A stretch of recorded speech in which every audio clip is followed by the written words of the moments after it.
Hey guys, welcome back to One Shift at a Time. I am, of course, your host Shane, and we are here with the Week 19 of the NHL Power Rankings. Holy smokes, this season is flying by as we're closing in on playoffs, and the race for those final playoff spots is tightening up, but we're here to talk about the top 10, and number 10 is still the Edmonton Oilers. They do deserve to move up, but man, nobody ahead of them is really blinking except for the teams way up top.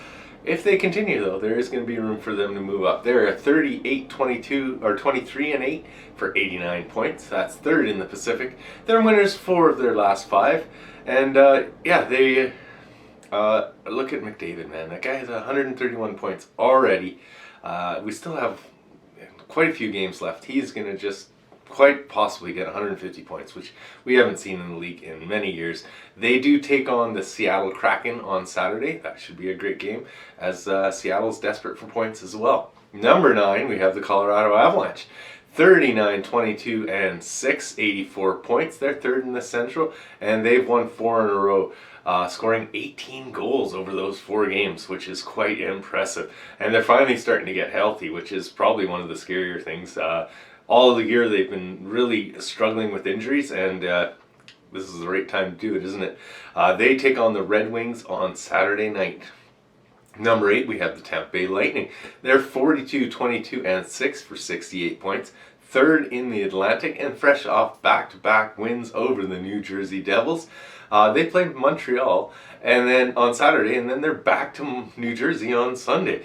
I don't know what's going on with the schedule. Well, we've seen this a couple times this week where teams are playing the same team 3 out of 4 games. Kind of strange. Anyway, the Avs, just like the Avs, the Tampa Bay Lightning is coming into form at just the right time of year, and it could be quite scary. Number 7, dropping a couple spots, we do have the Toronto Maple Leafs. They are 40-18-9 for 89 points. That is second in the Atlantic. And as I said, they're just trending in the wrong direction. They had that great comeback win against the Oilers when they were down 3-1, and they came back to win that. But ever since that, they've been kind of struggling. They've lost 2 in a row to teams they definitely probably should have won, and it's not going to get easier as they take on the red-hot Carolina Hurricanes tonight. Number 6, we have the New York Rangers. They're 39-19 and 10, 88 points. That's good for third in the Metropolitan Division. They are also winning 4 of their last 5 games, and also having that really weird schedule that we talked about, as they played Pittsburgh twice, and then now they're going to play Pittsburgh another time. So 3 out of 4 games again against the same team.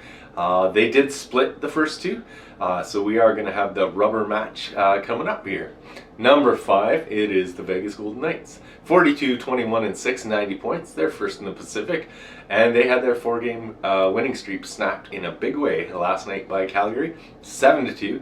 That's allowing LA to really climb back into this race for first in the Pacific. Honestly, the Oilers are right in that conversation too. They could push their way to first in the Pacific as well.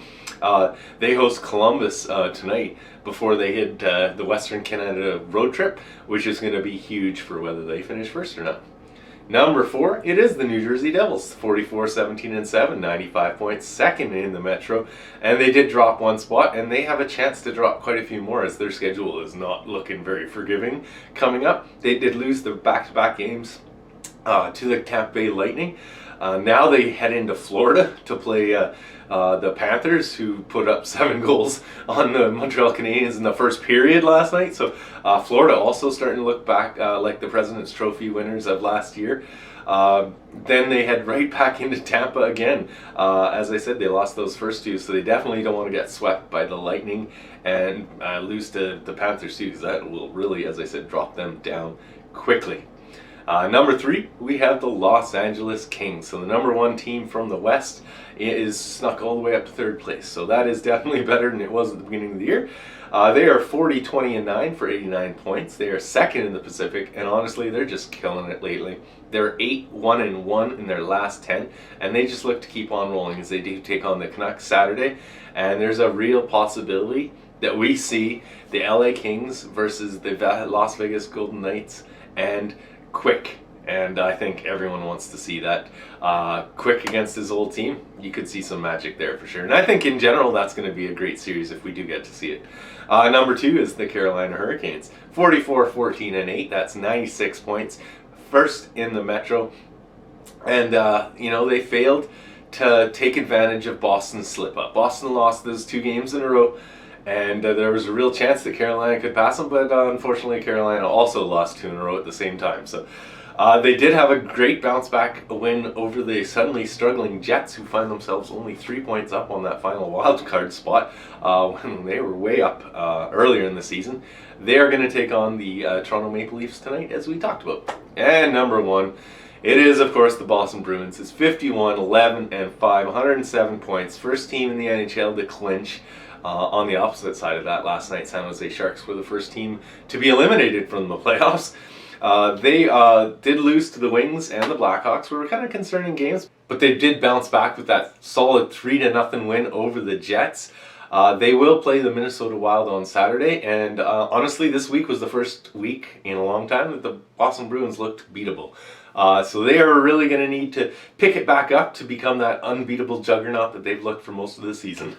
Let me know, as always, in the comments below what your thoughts are. I want to thank you guys so much for getting me over the 150 subscribers. That was a huge goal of mine. I wanted to get it done before the end of the season, and we did.